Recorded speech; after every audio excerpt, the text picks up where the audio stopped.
They have these markets where they're eating raw bats and snakes. Oh, Jesse. They are a very hungry people. His name can go down in the history of modern medicine for his contribution. Because when doctors open his head, they will be shocked to find that people are capable of living for so long without a functioning brain. Hello everyone, this is Maria. Welcome back to my channel. Today our journey will be at the wholesale market in my city. If you haven't seen my previous video, my city is called Weihai. It is a third-tier city in China on the east coast near South Korea. As far as I know, this is the biggest wholesale market in town, selling all sorts of produce like vegetables, fruits, and meat and so on. It's about 6:20 in the morning when I was shooting for this, and it was still quite busy with cars and trucks and scooters coming in and out the market. I've been there before, but never realized how big it is until that time. It was like I got a radar for food. The first thing that I spotted here are some stalls selling breakfast. They're all very traditional breakfast that we used to have a lot. But they're not very common to see in the cities nowadays though, at least not in my neighborhood. The one we are seeing right now is called youtiao, which is a bit like donuts or churros, but it's savory. I really love to watch the process of making it. It's just magic to me when I was little, how the soft dough just puff up and expand in the oil. We usually have it with fresh soy milk, and what I like to do is to add some sugar in the soy milk and let the youtiao be soaked in it. But some people like to have it crispy, so have it all you like. And sometimes we like to have it with tofu jelly as well. And this is something that's very interesting, and I might talk about this in my video in the future. Anyways, we should get going. We started off from the fruit section. There are some shops inside the buildings, but there are more tents in the middle. It's the end of the spring now, so we've got such a good variety of fruits. All of them are arranged nicely in boxes or trays in such an appealing way.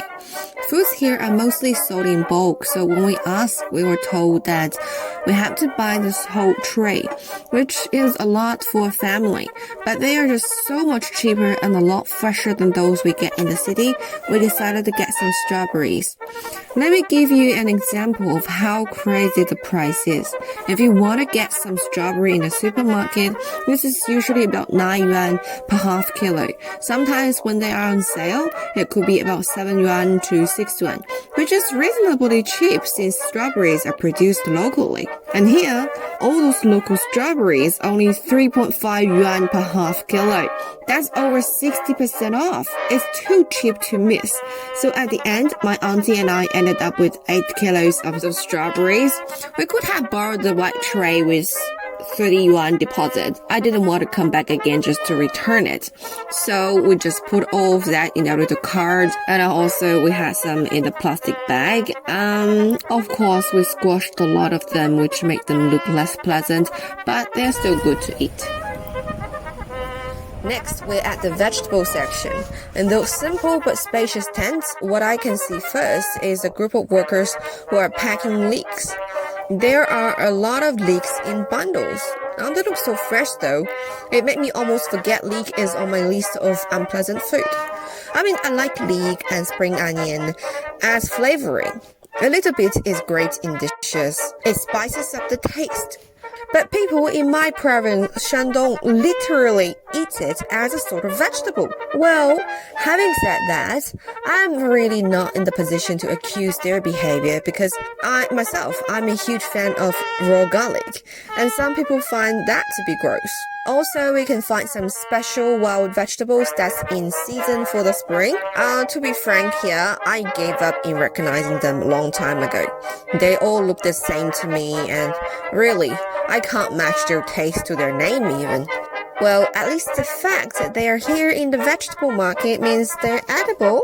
That's all I need to know.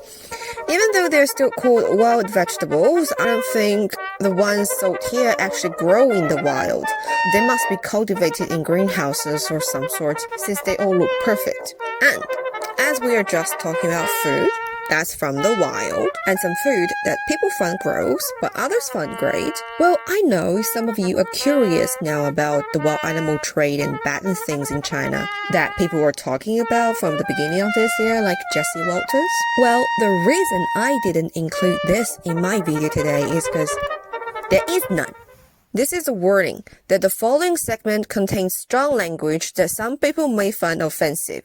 You can choose to skip forwards from here. I'd like to just ask the Chinese for a formal apology. This coronavirus originated in China, and I have not heard one word from the Chinese. A simple "I'm sorry" would do. It would go a long way. I expect a formal apology tomorrow. Doesn't matter if it comes from Xi or the embassy, and I think all of my colleagues around this table will join arm in arm with me, also demanding a formal apology from the Chinese people. It didn't start here, Dana, and I'll tell you why it started in China. Okay. Because they have these markets where they're eating raw bats and snakes. No, Jesse. They are a very hungry people. The Chinese communist government cannot feed the people. And they are desperate. This food is uncooked, it's unsafe, and that is why scientists believe that's where it originated from. What an ignorant, potato-headed minger. Stupid-ass idiot who's got nothing between his ears. He should go back to his elementary school and learn how to speak English properly because he's spitting shit. I guess that thing on his neck is just for decoration. If he doesn't need that, he can donate to someone else. Oh no, I'm wrong. Sorry, I just said there's nothing between his ears. But I believe his name can go down in the history of modern medicine for his contribution. Because when doctors open his head, they will be shocked to find that people are capable of living for so long without a functioning brain. Discoveries like this from studying him can change lives. It can definitely save some lives in the future.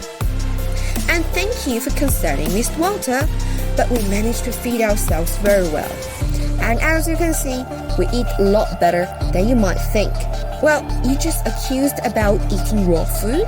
Well, Japanese people would be outrageous if you think raw things is something that uncivilized. Well, that's completely the opposite, because I can't afford to eat sashimi in decent Japanese restaurants. And talking about food undercooked, would you like a piece of juicy medium rare steak, sir? They're so tender. You know why they're tender? Because they are undercooked.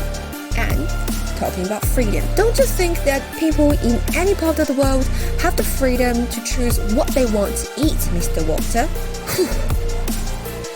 The vast majority of Chinese people do not eat wild animals. You can't find many markets sell those things either. Well, are there some people who hunt, sell, and eat wild animals? Yes, some people do that because that's their tradition. Others do that because they think as too short blanks. It's a taboo in recent years, even in this country, to eat wild animals because the government has been telling people how dangerous they are tirelessly. And that's why you hear so much criticism about eating wild animals in China. There are always some people just don't listen to that advice. Every country has people like that, but that is never on our list. By the way, there's a science update here. The coronavirus that infects people was not directly from bats. It had its intermediate host well before they attacked humans. So stop blaming bats for that. Just leave it alone, okay? And here, I just want to be clear. I don't think there is anything wrong with eating bat per se. In some part of the world, it might be their tradition. If that's their habit, what's wrong with it? Well, it is certainly not in my culture, but people in some part of the world eat things that people from other parts of the world find unacceptable. And some people would consider certain food gross, but others might think they're gourmet. Think about that. People in Australia eat bloody kangaroo meat, which is also a wild animal meat. Correct me if they're not. They're sold in supermarkets, and I've tried that. I don't think they taste as good as beef. And French people eat snails and goose liver, okay?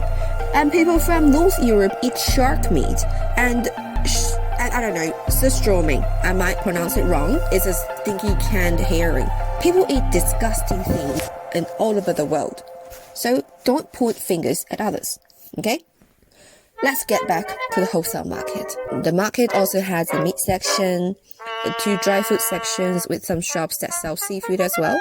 Wholesale markets, or some people call it the wet market, is the kind of place that really fascinates me. I like the vibrant and buzzing environment here. Of course, not in the sense that I want to work here.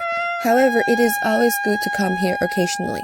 The environment here is not decent at all, and I would not deny that it looked rather chaotic. But this is exactly what I like about it.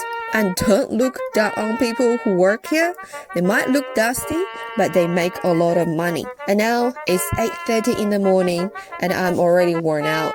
It's time for us to carry what we've got back home with my auntie by bus. That was a real challenge. Okay, and this is the end of this video. Please don't forget to give me a thumb up if you do like about it. Please leave in the comment below if you have anything to say. Subscribe to my channel if you want to see more from me about my life in China. And until next time, see ya.